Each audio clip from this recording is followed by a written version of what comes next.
وطندارای عزیز، سلامتی خداوند ما عیسی مسیح سرور سلامتی کت شما باشد در هر جایی که هستین. خدا را شکر می کنیم برای یک روز دیگه، یک موقع دیگه که خداوند برای ما داده تا که ما نفس زندگی را داشته باشیم، تا که ما شکرگزار خداوند باشیم. زندگی مسیحی زندگی آسان نیست. زندگی بالای خارها راه رفتن است. و اما در این زندگی که خداوند برای ما کلامش میگه، گرچه از وادی سایه موت گذر کنم از هیچ بدی نمی ترسم، زیرا عصا و چوب دستی تو مرا تسلی می دهد.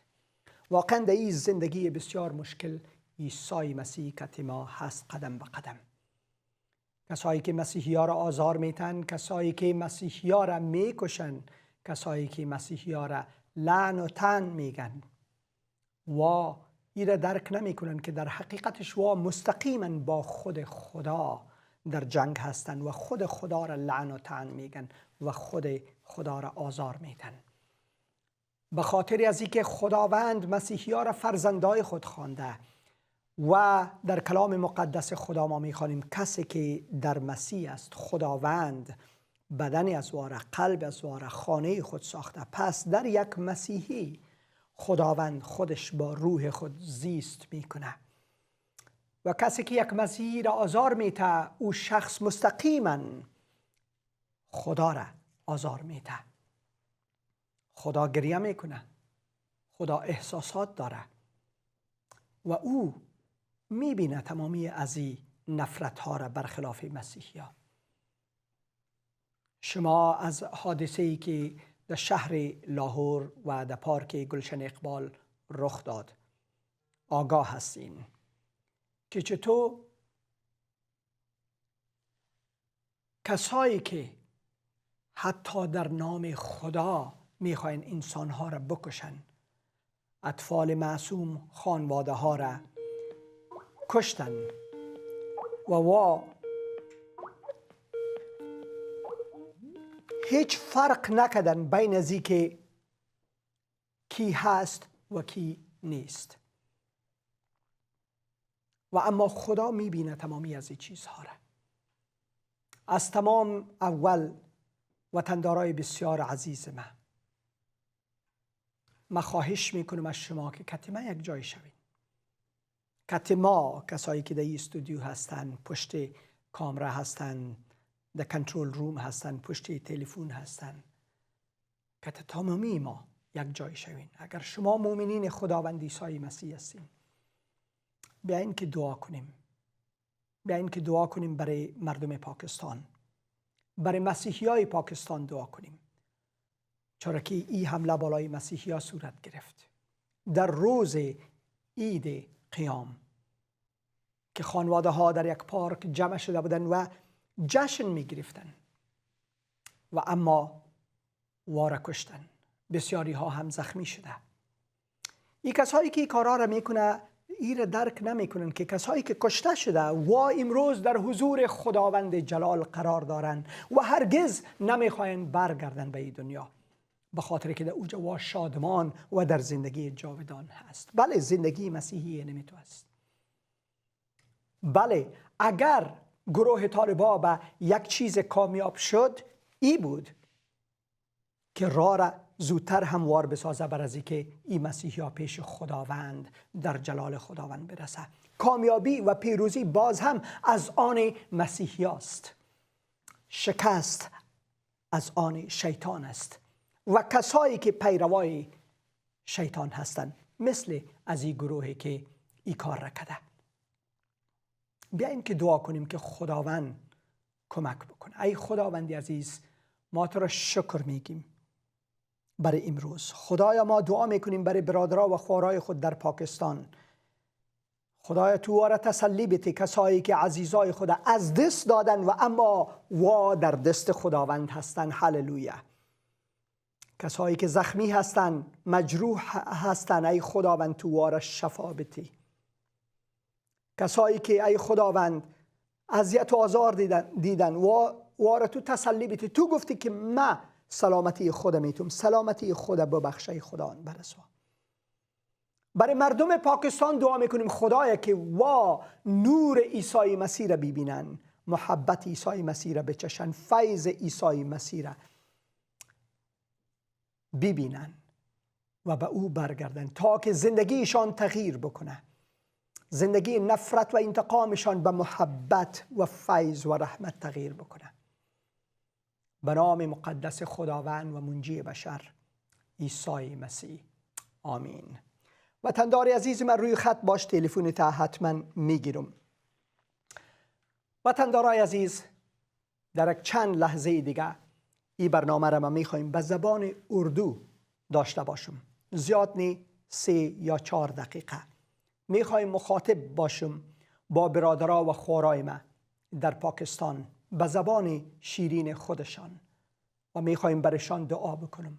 شما هم اگر شما لسان اردو و هندی و یا هندوستانی را نمیفهمین، فرق نمیکنه، دعا بکنین، در حال دعا باشین وقتی که من صحبت میکنم با ایشان. میرے عزیز بہنوں اور بھائیوں جو پاکستان میں ہیں،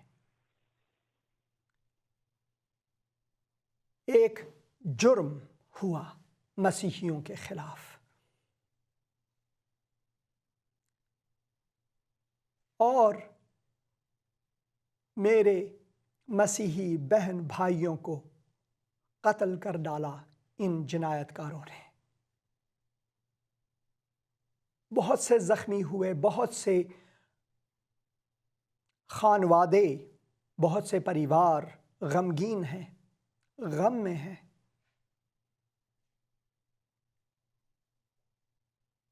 مگر میں آج خداوند کے مقدس کلام سے کچھ آیات آپ عزیزوں تک پہنچانا چاہوں گا.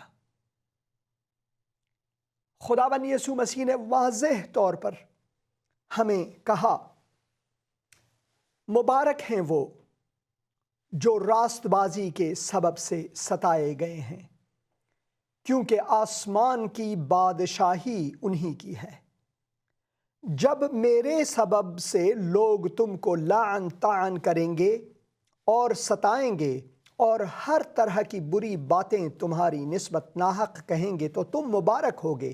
خوشی کرنا اور نہایت شادمان ہونا، کیونکہ آسمان پر تمہارا اجر بڑا ہے. اس لیے کہ لوگوں نے ان نبیوں کو بھی جو تم سے پہلے تھے اسی طرح ستایا تھا. خداوند یسوع مسیح فرماتے ہیں کہ آپ لوگ جو غم میں ہیں، جو ستائے ہوئے ہیں، آپ مبارک ہیں. آسمان کی بادشاہی آپ کی ہے، آپ غالب ہیں، اور جنہوں نے یہ جرم کیا ہے وہ مغلوب ہیں، کیونکہ وہ شیاطین کے ہاتھ میں ہے. ایک مسیحی کے ناطے ہمیں کیا کرنی چاہیے؟ کیا ہم دوسروں کے خلاف انتقام جوئی کریں یا ان کے لیے بد دعا کریں؟ خداوند کا مقدس کلام ہمیں یہ بھی فرماتا ہے متی ہی کی انجیل اسی 5ویں باب میں کہ ہمیں اپنے دشمنوں سے بھی محبت کرنی چاہیے، اور ان لوگوں کے لیے جو ہمیں ستاتے ہیں، جو ہمیں لعن طعن دیتے ہیں، ان کے لیے دعائے خیر کرنی چاہیے. جی ہاں، نفرت شیاطین کی طرف سے ہے، مگر محبت مسیح کی طرف سے ہے. ہمیں اپنے دشمنوں کے لیے بھی دعائے خیر کرنی چاہیے تاکہ وہ اصلاح ہوں اور مسیح کی طرف آئیں اور نجات پائیں. خداوند کے مقدس کلام میں ہم پڑھتے ہیں کہ مسیحیوں کے لیے سرفرازی ہی سرفرازی ہے. ہم ناکامی میں کبھی نہیں جاتے، کیونکہ ہمارا خداوند ناکام نہیں ہے، ہمارا خداوند سرفراز ہے. اسی وجہ سے خداوند کے مقدس کلام میں رومیوں کے خط میں ہم یہ بھی پڑھتے ہیں 8ویں باب میں 35 آیت سے اگر لیں، کون ہم کو مسیح کی محبت سے جدا کرے گا؟ مصیبت یا تنگی یا ظلم یا کال یا ننگاپن یا خطرہ یا تلوار، چنانچہ لکھا ہے کہ ہم تیری خاطر دن بھر جان سے مارے جاتے ہیں، ہم تو ذبح ہونے والے بھیڑوں کے برابر گنے گئے۔ مگر ان سب حالتوں میں اس کے وسیلے سے، یعنی مسیح کے وسیلے سے جس نے ہم سے محبت کی، ہم کو فتح سے بھی بڑھ کر غلبہ حاصل ہوتا ہے۔ کیونکہ مجھ کو یقین ہے کہ خدا کی جو محبت ہمارے خداوند یسوع مسیح میں ہے، اس سے ہم کو نہ موت جدا کر سکے گی، نہ زندگی، نہ فرشتے، نہ حکومتیں، نہ حال کی نہ استقبال کی چیزیں، نہ قدرت، نہ بلندی، نہ پستی، اور نہ کوئی مخلوق۔ اس دنیا میں کوئی بھی ایسی چیز نہیں جو ہمیں مسیح کی محبت سے جدا کر سکے، موت و تلوار بھی نہیں۔ میرے عزیز بھائیوں بہنوں جو پاکستان میں ہیں اور بالخصوص جو لاہور میں ہیں، میں دعا کروں گا، اور میرے ساتھ اس اسٹوڈیو میں مسیحی بہن بھائی ہیں جو آپ کے لیے دعا گو ہیں۔ میرے اس فارسی پروگرام کے سننے والوں سے میں نے التماس کی ہوئی ہے، درخواست کی ہوئی ہے کہ وہ بھی آپ لوگوں کے لیے دعا کریں۔ ہم پاکستانی قوم کے لیے بھی دعا کریں گے کہ خداوند انہیں اپنا نور دکھائے۔ اے خداوند ہمارا آسمانی باپ، ہم شکر گزار ہیں کہ تو نے ہمیں نجات بخشا، مسیح یسوع ہمارے خداوند میں ہمیں اپنے بیٹے اور بیٹیوں کا درجہ عطا فرمایا۔ نہ موت نہ تلوار، کوئی بھی چیز ہمیں تیری محبت سے جدا نہ کر پائے گا۔ اے خداوند تو ہمارے عزیز بھائیوں بہنوں کو تسلی عطا فرما، جن لوگوں نے اپنے عزیزوں کو کھو دیا ہے وقتی طور پر، کیونکہ وہ خداوند کے حضور جلال میں ہیں، مگر ہم انسان ہیں، دکھی ہیں۔ اے خداوند ان کو تسلی عطا فرما۔ جو زخمی ہیں، مجروح ہیں، اے خداوند تو انہیں شفا بخش۔ اے خداوند تو پاکستانی قوم کو گناہ سے شفا بخش، کیونکہ وہ گناہ میں ہیں، وہ نہیں جانتے کہ کیا کر رہے ہیں۔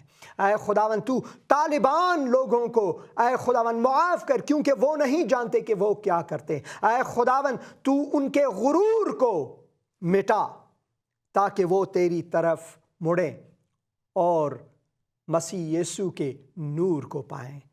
خداوند یسوع مسیح کے مقدس اور مبارک نام سے مانتے ہیں، آمین۔ بہت شکریہ۔ وطندار عزیز، خدا را شکر میکنیم باز هم که خداوند ما را دوست داره. وطنداری داریم از طریق اسکایپ که ما هستن. وطندار بسیار عزیزم، مانده نباشی، بسیار میبخشین.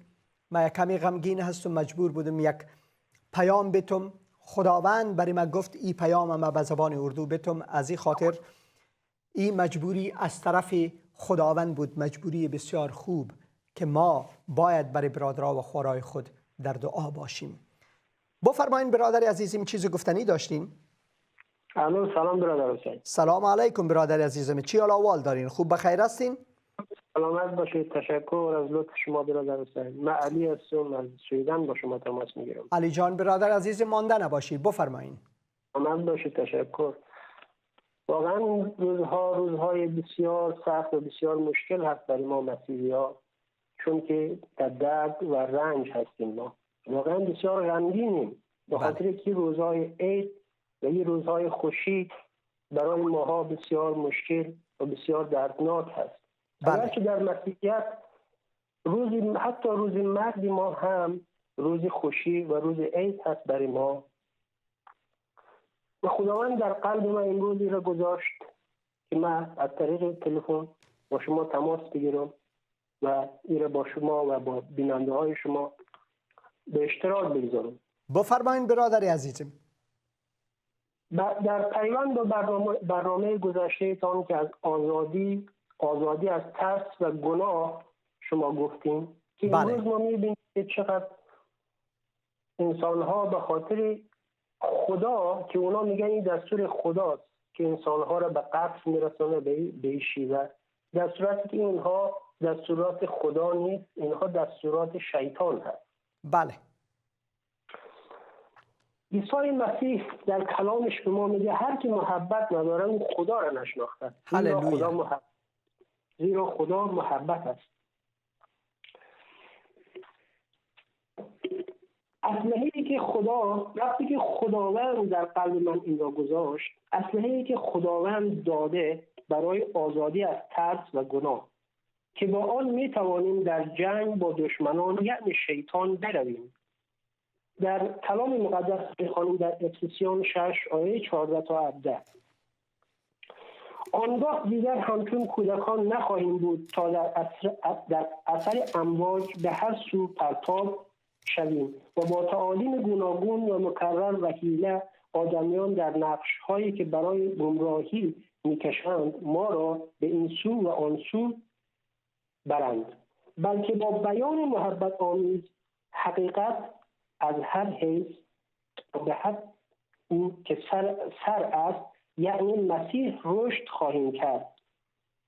او منشأ رشد تمامی بدن است، بدنی که به وسیله همه مفاصل نگاه دارند خود به هم پیوند و اتصال می‌یابد و در اثر عمل متناسب در عضو رشد می‌کند و خود را در محبت بنا می‌نماید. وقتی که ما اینجا می‌خوانیم در کلام خداوند که خداوند عیسی مسیح سر هست و ما بدن هستیم و در نهایت ما می‌خوانیم که بدن محبت، یعنی کلام خدا در جای جایش به ما میگه خدا محبت است. خدا هیچ وقت نمی‌خواد که ماها کسی دیگر را به خاطر خدا بکشیم. خدا هیچ وقتی رو نمی‌خواد. این دستور شیطان هست. بله.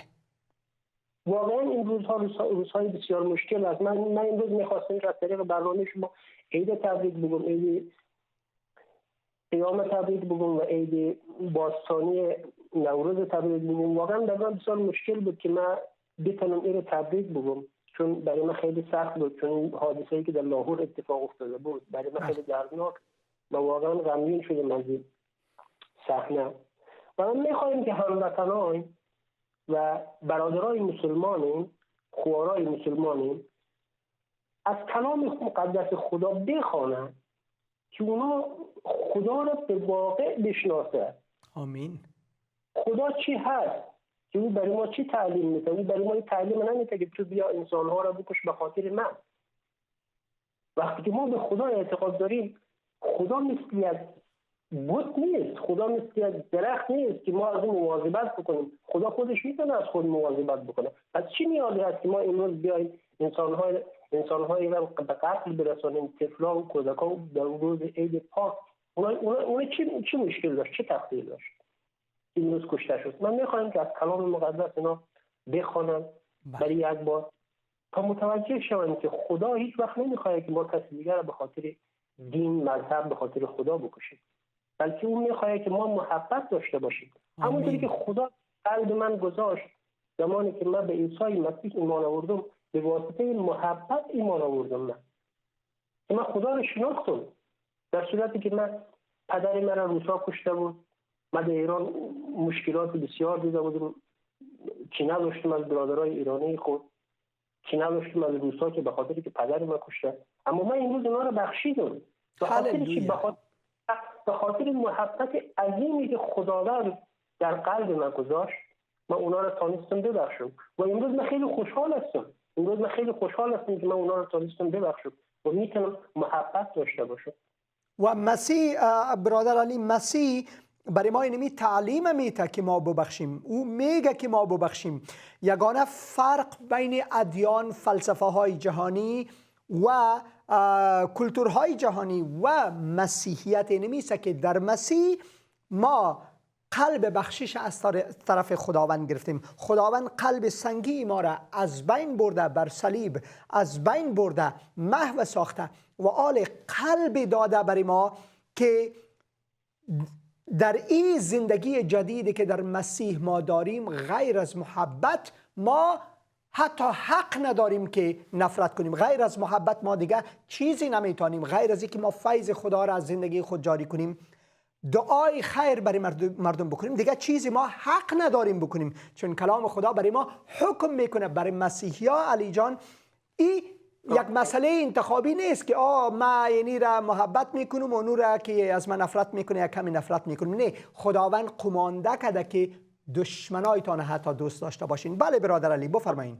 آمین آمین. بله برادر حسین، واقعیتش خیلی مشکل هست. ما امروز در این سختی ها و در این مشکلات وقتی که برمیخوریم، گاهی وقتا از خودمون میپرسیم که آیا واقعا خدا هست؟ بله خدا هست، خدا هست، اما این خدا را ما باید چطوری بشناسیم؟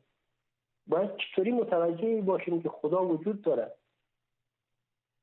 این فقط ما میتونیم با خواندن کلام خداوند، با خواندن انجیل متوجه شویم. ما از هموطنان خود میخواهیم برای یک بار هم که شده انجیل مطالعه بکنن و من امیدوارم که خداوند در قلبهایشون بیاید و این روشنی خود و کشور عزیز افغانستان ببره و قلبهای اونا ببره که اونا اون صلح و آرامش حقیقی خداوند را دریافت بکنن. تشکر از برنامه بسیار خوب و مفید شما برادر حسین اندریاس.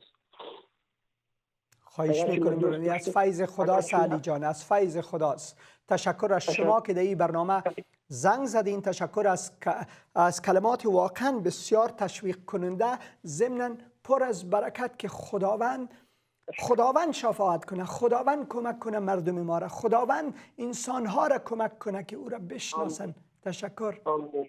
آمین. تشکر از برنامه بسیار خوبتون. اگرچه ما خیلی دوست داشتیم که از طریق اسکایپ بیایم شهادت خود بدیم، اگرچه خب قبلا این کار کردیم، از طریق اسکایپ ما شهادت خود دادیم و دوست دارم که باز هم اگر خداوند فرصت به ما بده که بیایم از طریق برنامه شما شهادت خود بدیم. حتما برادر عزیزم، ما از شما خواهش میکنم که این کار را بکنین.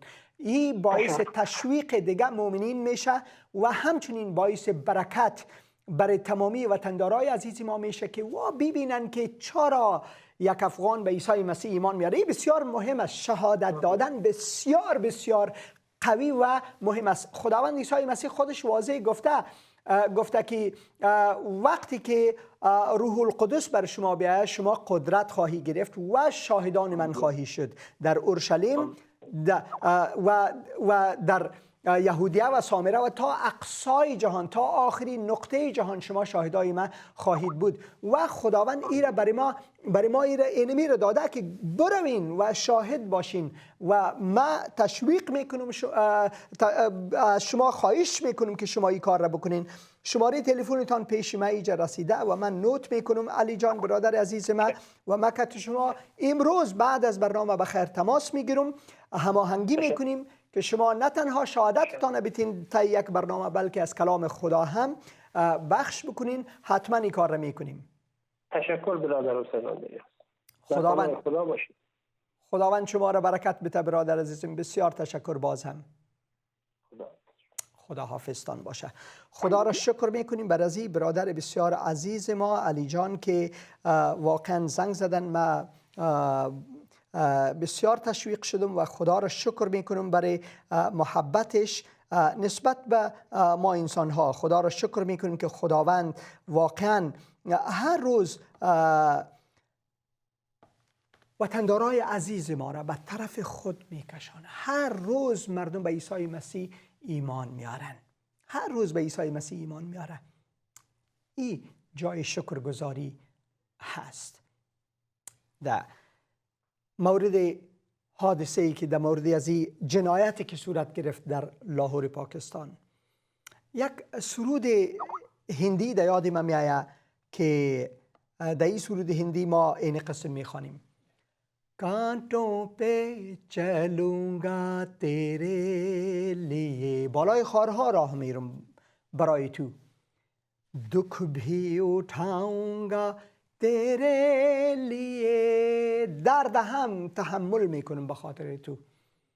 میں نے یہ جیون जीवन तुझको दिया है. ما این زندگی رو برای تو دادیم ای مسیح. जीवन संवारूंगा तेरे लिए. من این زندگی خدا آرایش میتونم برای جلال تو که از زندگی ما تو جلال بیافی. कांटों पे चलूंगा तेरे लिए, दुख भी उठाऊंगा तेरे लिए. मैंने ये जीवन तुझको दिया है, जीवन संवारूंगा तेरे लिए. وطندارای عزیز ما، خدا را باز هم شکر میکنیم که خداوند یک موقع دیگه برای ما داده تا که ما از کلام مقدسش خوانده بتانیم، از کلام مقدسش باز هم بخوانیم که خداوند در مورد از این که او چرا ما را آزاد ساخته.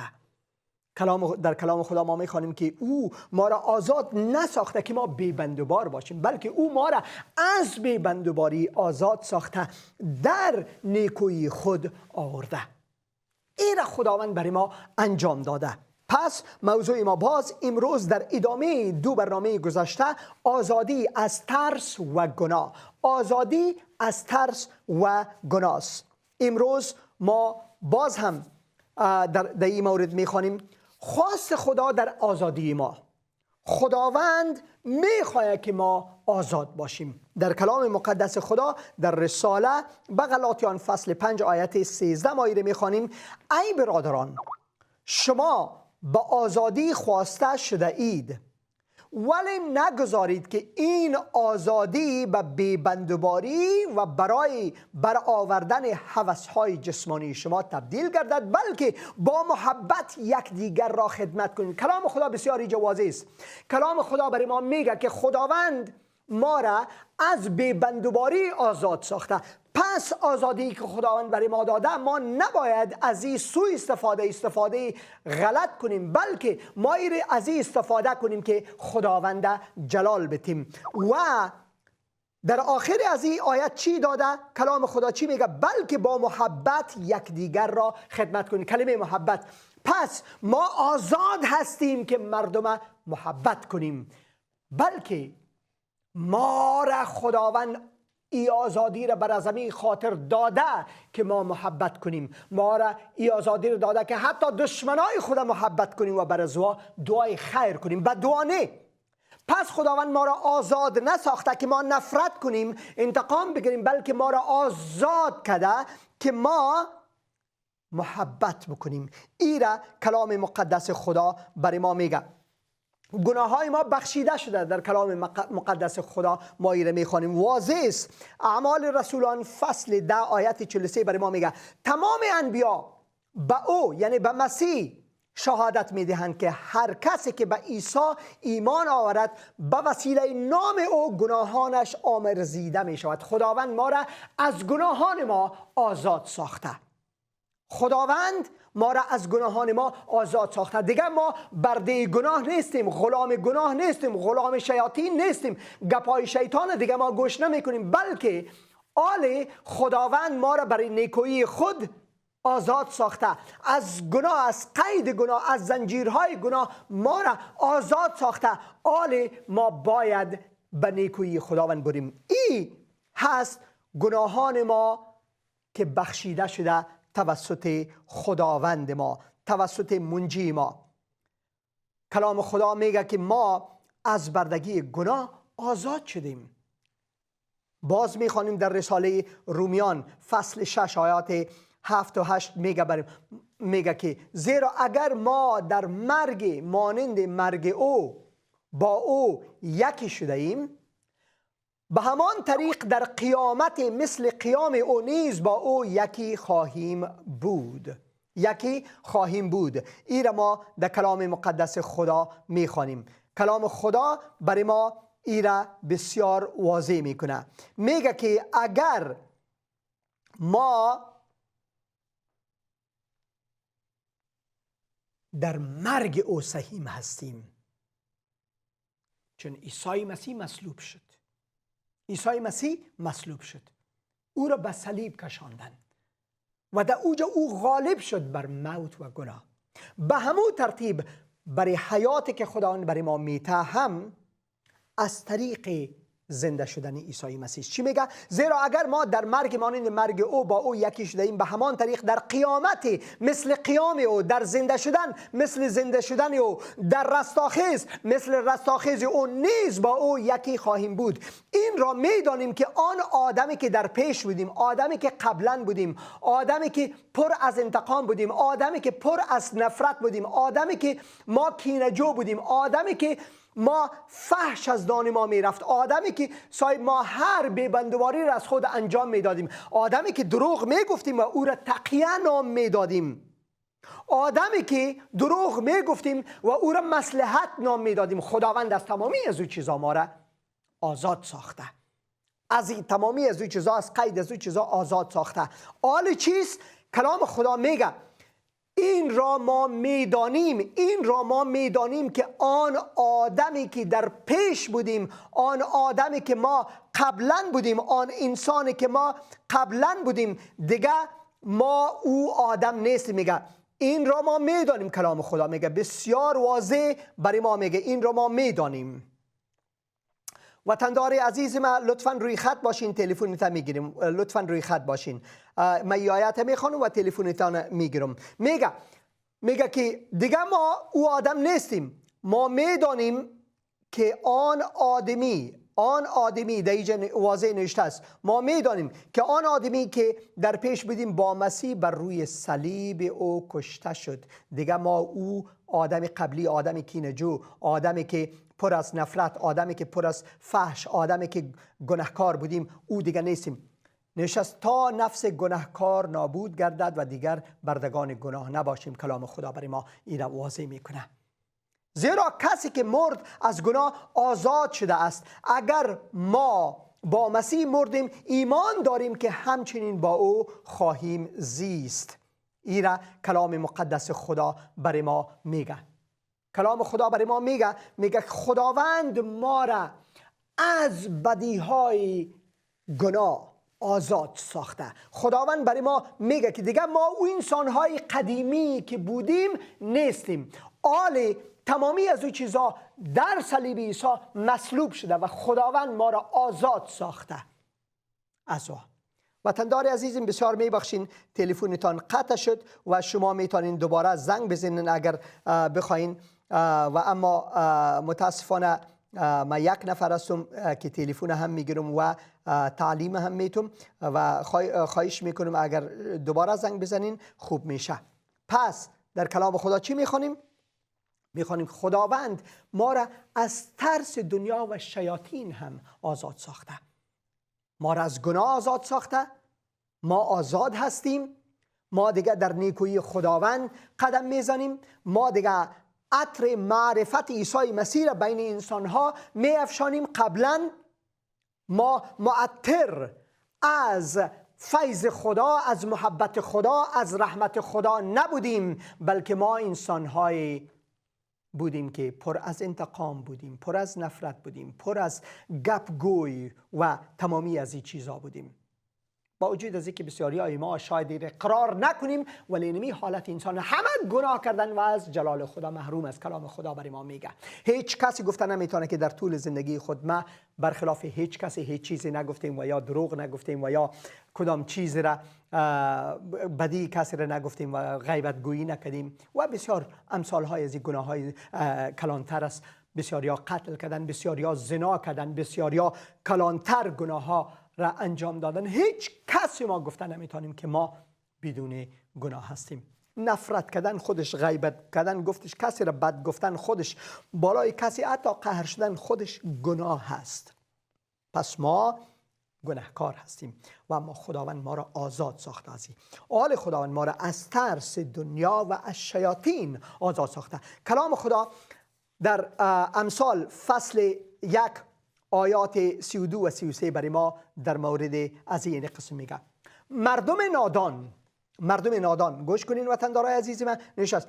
مردم نادان که حکمت را قبول نمی کنند نابود می شوند و به توجهی آنها خودشان را هلاک خواهد کرد.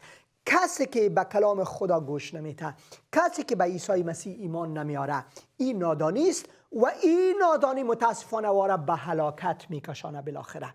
این کلام خدا میگه. این کلمات حسین اندریاس و کلمات کانال محبت و دیگر کانال های مسیحی نیست، بلکه این کلام مقدس خداست. مردم نادان که حکمت را قبول نمی کنند نابود می شوند و به توجهی آنها خودشان را هلاک خواهد کرد. بسیاری کسا در مورد انجیل مسیح شنیدن، در مورد محبت خدا شنیدن، در مورد حکمت خدا شنیدن، در مورد فیض خدا شنیدن و اما واچی میگه نه این چیزا دروغ است، انجیل که است تحریف شده، انجیل که است تغییر کرده، انجیل دیگه حال باطل است، دیگه خدا کدام مکاشفه دیگه میته. کلام خدا برای ما میگه که این آخرین مکاشفه کلام خداست. در حقیقتش آخرین کتاب مقدس نامش مکاشفه است و در او عیسی مسیح خداوند به اختتام گفته من بر میگردم، اوجا ختم کرده و گفته که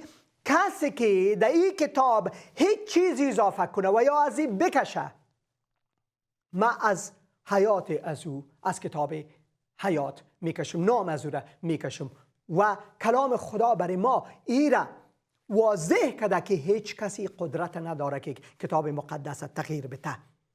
کتاب مقدس و بیش از 3000 لسان دنیا فی الحال ترجمه شده و ترجمه های عتیقه موجود هست. هیچ کسی قدرت نداره کلام خدا را تغییر بده. کلام خدا را ما در فصل 12 مزامیر میخوانیم، آیات 6 و 7 که کلام خدا مثل نقره‌ای که 7 بار در قال زمین صفا گردد، او قسم پاک است.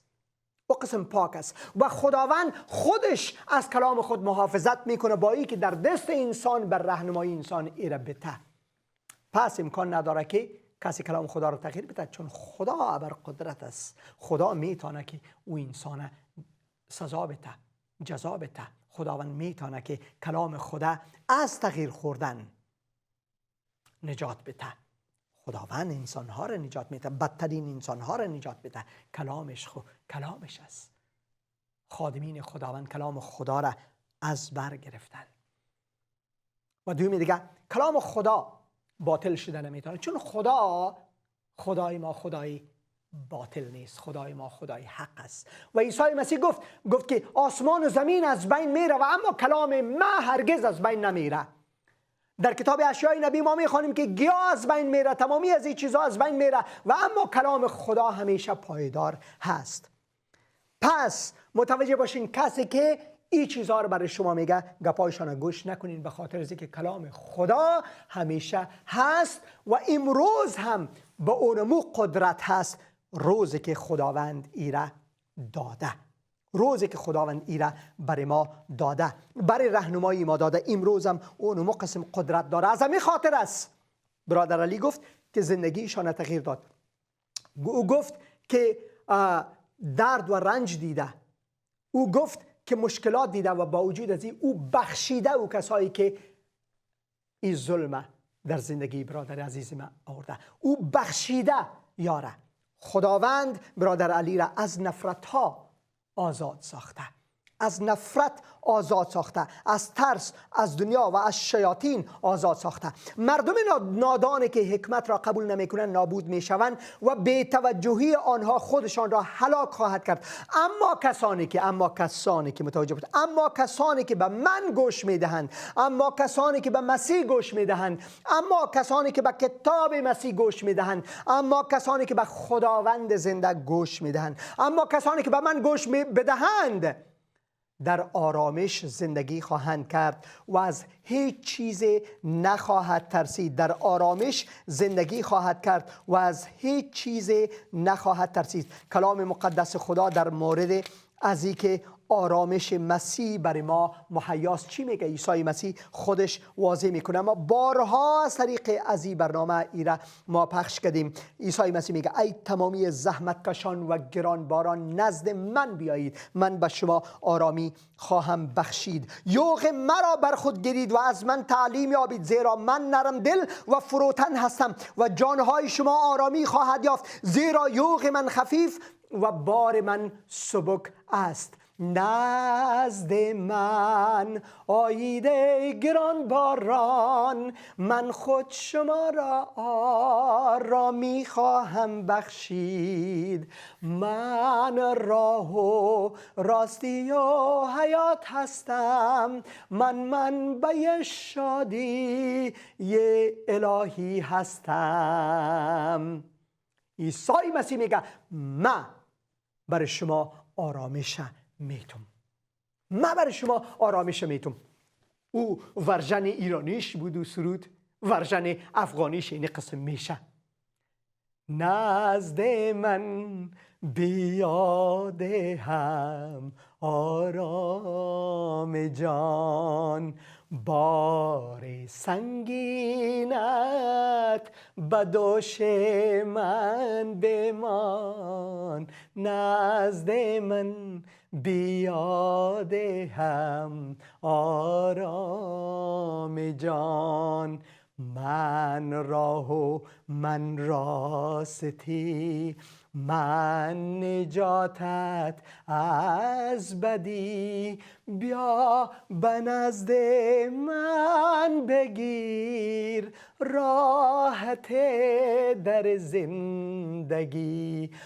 آغوش من باز است، دوست دارم این بدان.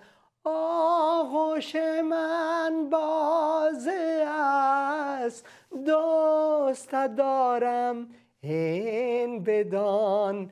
نزد من بیاده هم آرام جان. خداوند آرامش برای ما میبخشه، کلام خدا نشست. اما کسانی که به من گوش بدهند، اما کسانی که به من گوش بدهند در آرامش زندگی خواهند کرد و از هیچ چیز نخواهد ترسید. خداوند ما را از ترس نجات داده، خداوند ما را از گناه نجات داده، حال خداوند ما را از ترس نجات داده. کلام خدا بسیار واضح است. در اینجا ما در مزامیر میخوانیم که خداوند ما را واقعا از ترس نجات داده. حتی هنگام عبور از دره تاریک مرگ از بدی نمی ترسم. برای مسیحی ها این دنیا دره تاریک مرگ هست. ما این را هر روز میبینیم.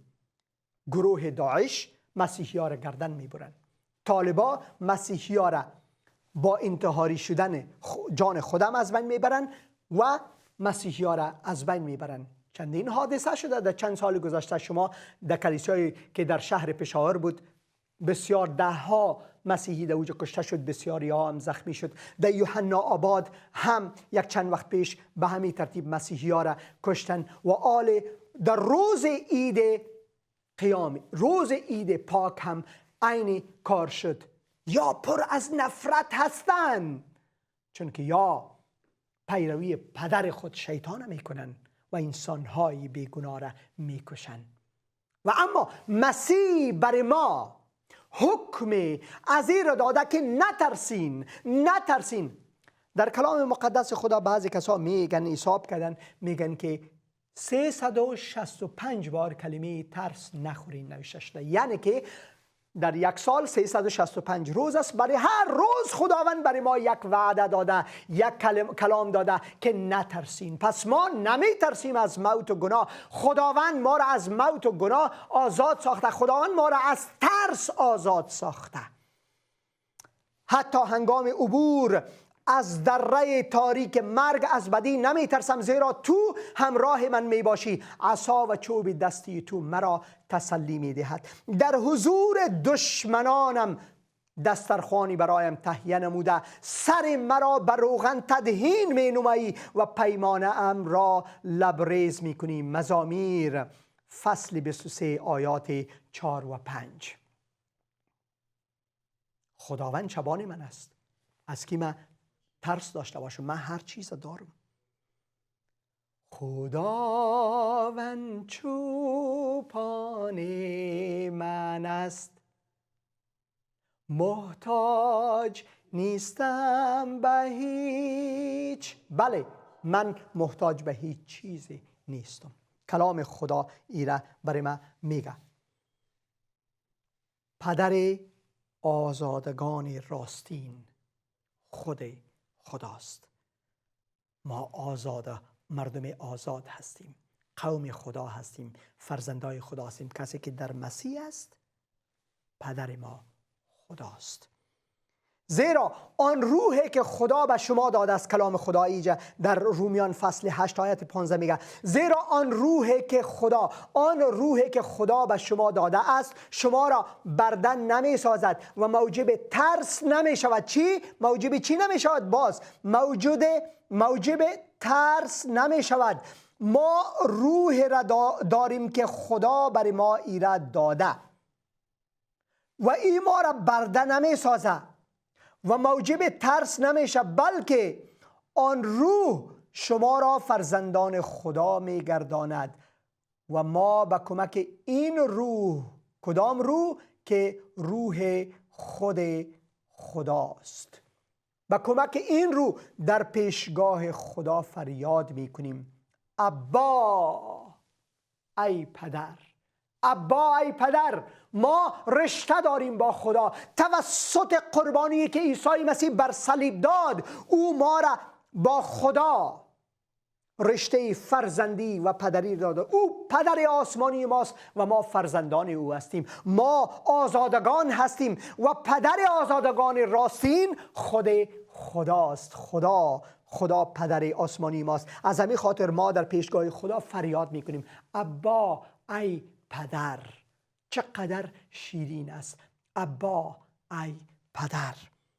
ایره ما در کلام مقدس خدا میخوانیم. خدا برای ما روح آزادی را بخشیده. در کلام خدا در مزامیر فصل 56 آیت 4 ما این قسم میخوانیم و همچنین در دوم تیموتائوس فصل 1 آیت 7 میخوانیم که زیرا روحی که خدا به ما بخشیده است ما را چی میکنه؟ ما را ترسان نمی سازد. ما را از ترس نجات داده، بلکه روح او ما را قدرت و محبت و از خویشتنداری پر میکنه. روح خدا، روح مسیح ما را چی میکنه؟ ما را از قدرت و محبت و خویشتنداری پر میکند. ای مسیحیا، شما آزاد نیستین که نفرت کنین. شما آزاد نیستین که انتقام بگیرید. شما آزاد نیستید که در فحشا برین. شما آزاد نیستین که کسی را دو بزنین. شما آزاد نیستین که پشت کسی گپ بزنین، بلکه شما آزاد هستین با قدرت خدا. آزاد هستین که محبت کنین انسانها را و برادرها و خوارایتان، حتی دشمنایتان، و شما آزاد هستین که خویشتندار باشین. گیره کلام مقدس خدا برای ما میگه دوم تیموتائوس فصل 1 آیت 7 و همچنین در مزامیر فصل 56 آیت 4 ما میخوانیم در خدا کلام او را ستایش میکنم، بر خدا توکل میکنم، نمیترسم. انسان فانی به من چی میتواند کرد؟ انسان فانی به ما چی میتواند بکنه؟ انسان فانی، طالبا، برزی، کسایی که کشته شد در شهر لاهور، مسیحیا، چی تانست؟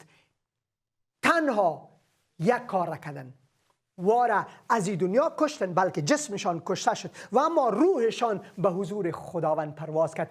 آنوا برای همیشه ابدالآباد زنده است. یعنی که طالبا مغلوب شدن، بله، با روحی که وادارن، و مسیحیا غالب شدن با روحی که مسیحیا دارن. کلام خدا برای ما میگه که روحی که در ماست از روحی که در دنیاست بزرگتر است. کلام مقدس خدا ایره برای ما میگه ما در خداوند آزاد هستیم. بله، ما آزاد هستیم. کلام مقدس خدا مطابق رساله به غلاطیان فصل 5 آیت 1 برای ما میگه بله ما آزادیم، زیرا مسیح ما را رهایی بخشیده. بله، یقینی است، 100% است. ما آزاد هستیم زیرا مسیح ما را رهایی بخشیده. پس در این آزادی استوار باشید و نگذارید که بار دیگر یوغ بندگی به گردن شما گذاشته شود. متوجه باشین کلام مقدس خدا برای ما اخطارم میته، اینجا برای ما اخطارم میته. متوجه باشین کسی شما را بازی نته که شما برخلاف یک برادرتان، خواهرتان صحبت بکنین. اگر شما برخلاف کسی چیزی هم دارین، در خفا باید باشه. و اگر برادرتان، خواهرتان برخلاف شما گناه کرده، شما باید با او ایره به میان بگذارین، شخصا به میان بگذارین. شخصا نه که برای دیگاه بگوین، نه که دولت گردن کدم و نصف نانم کم کدم، حالا که فلانی برای ما اینی تو گفت، حالا فلانی اینی تو آدم خراب است، او فلانی اینی کار میکنه، او فلانی رو من اینی چیزایش خوش ندارم، او فلانی اونو تو میکنه، نه من اینی چیزایش خوش ندارم. نه، این کار نباید بکنین. اگر شما مشکل دارین با یک برادرتان، باید مخفیانه کت برادرتان بشینین و بگوین برادر من اینی مشکلات کت دارم، چطور است که بیاین دعا کنیم که امی بار از ما هم پایین بفته، از امی بار هم از ما بیرون شوه، خارج شوه، تا که هر دو تا ما دعا کنیم. شاید ما در مغالطه باشم، شاید ما در اشتباه باشم، شاید شما درست باشین، من درست فکر نمی کنم. برای من بفهمن اینمی چیزه بهتر میشه که اینمی که اگر شما برادرتان در گناه میبینین، باز هم باید در خفا باید او را جدا کنین. اگر باز گبتانه نمیشنوه، در اون صورت شما کشیشتانه گفته میتونین، کشیشتان سلام مشوره میتونین که کشیش کتش صحبت کنه، یک نفر دو نفر به حضوری دو شاهد ایره بگوین. و اگر باز هم نمیشه، کلام مقدس خدا میگه که ایره برای کلیسیا بگوین، برای اصلاحی از او شخص. و اما در قدم نخست کلام خدا برای ما میگه باید ما یکه رو به رو این مسئله را حل بکنیم. نه که امروز روز اینترنت است، صاحب اگر ما برخلاف کسی چیز داریم فوراً میتونیم که یک ویدیویی بسازیم در یوتیوب رو بندازیم، و یا اگر برخلاف کسی چیز داریم میتونیم او رو در فیسبوک هم بندازیم، برو که نمیری تمام دنیا خبر شوه، برخلاف مردم گپ بزنیم و یا این چیزا. کلام خدا ما را منع میکنه. خداوند ما را این روح را نداده. خداوند برای ما روح سلامتی را داده، روح سلامتی را داده. بله ما آزاد هستیم، زیرا مسیح ما را رهایی بخشید. پس در این آزادی استوار باشید و نگذارید که بار دیگر یوغ بندگی به گردن شما گذاشته شود. این ما در کتاب رساله به غلاطیان فصل 5 آیه 1 ما میخوانیم. و همچنین کلام خدا برای ما میگه که و هر جا که روح خدا باشد، در شما مسیحیا روح خدا هست. در شما ای برادر و خواهر مسیحی روح خدا هست. اگر شما به عیسی مسیح ایمان آوردین، خداوند به شما روح خدا عطا کرده و شما را آزاد ساخته. شما آزادگان هستین. پدر شما خداوند خودش هست. نفرت، کینه، بغض، عداوت، انتقام، بدگویی، تمامی از این چیزا مسلوب شده. بس است دیگه بس است. آل شما آزادگان هستین و هر جا که روح خداست، روح خدا در کجاست؟ در یک مسیحی است، در یک مسیح، در یک پیرو عیسی مسیح است. و هر جا که روح خدا باشد، در آنجا آزادی است. هللویا. شما آزاد هستین از نفرت و کینه و از بدگویی برخلاف هر کسی. شما آزاد هستین که نیک باشین. شما آزاد هستین که با محبت باشین. شما آزاد هستین که خویشتندار باشین. شما آزاد هستین که حتی دشمنایتان محبت بکنین. وطندارای عزیز من، کلام مقدس خدا برای ما در مورد آزادی قسم صحبت میکنه. کلام خدا برای ما میگه که خدا ما را بسیار زیاد دوست داره. بنا به این دوستی خداوند از ما دعوت میکنه که ما به او ایمان بیاریم. اگر شما این چیزهای خوب در زندگیتان ندارین، چیزهای نیک ندارین، این آزادی را که مسیح برای انسانها تنها و تنها مسیح داده میتونه ندارین، امروز روز نجات است. کلام مقدس خدا میگه امروز روز نجات است. در پاکستان و هندوستان در پیش روی دکانا یک لوحه زده می باشه که درش نوشته است که امروز پول بتی سامان بخر ثواب یک قرض میتیم برات. سبایش بوری نه این لوحه زدگی سو سبا هیچ وقت نمیایه. نه، امروز روز نجات است. ما سبا را ازش خبر نداریم. میخواین که در ملکوت خدا برین. وطندارای عزیز ما که در آسمان هستن، کسایی که کشته شدن در جنایتی که صورت گرفت در شهر لاهور پاکستان و امروز در آسمان هستن و خبر نداشتن که حادثه میشه و با شادمانی رفته بودن در او پارک و اما کشته شدن. و ما شاید در اوقات کسایی هم باشن که به عیسی مسیح اعتماد نداشتن. کلام خدا بسیار واضح است و در خانه مسیح نمیرن. مسیح امروز موقعی بر شما میده که به او ایمان بیارین. خداوند خدای محبت است، زیرا خدا به این جهان آنقدر محبت نمود که او یگانه پسرش را داد تا هر که به او ایمان آورد هلاک نگردد بلکه صاحب زندگی جاودان گردد، صاحب حیات ابدی گردد. به مسیح ایمان آوردن بسیار ساده است، مفت و رایگان. برای خدا مفت نبود، او یگانه پسر خدا داد و او مصلوب شد، درد و رنج و عذاب کشید. خداوند خالق و مالک کائنات خودش این کار را بالای خود گرفت. و اما برای ما کسانی که به او ایمان میاریم این زندگی رایگان است. زیرا شما فیض خداوند ما عیسی مسیح را خوب میدانید که او چقدر ثروتمند بود اما به خاطر شما غریب شد تا از غربت او شما ثروتمند شوید. فقط به گناهانتان اقرار بکنید: ای خداوند، من اقرار میکنم که من گناهکار هستم، گناههای مرا ببخش او خداوند عزیز. من اقرار میکنم و ایمان دارم که عیسی مسیح به خاطر گناهان من مصلوب شد، مرد، دفن شد، در روز سیوم از مردگان برخاست و او خداوند و یگانه منجی است.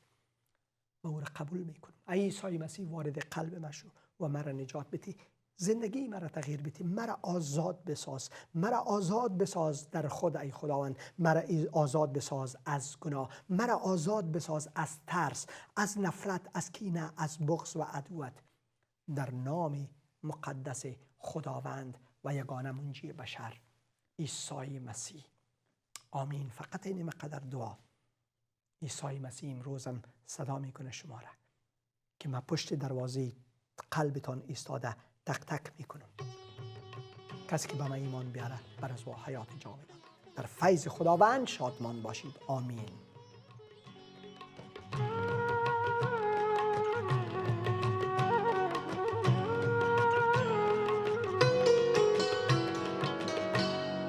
دوستم مسیح، یارم مسیح، در هزاران عزیزم مسیح، تنها هادیم تویی ای مسیح، تنها هادیم تویی ای مسیح.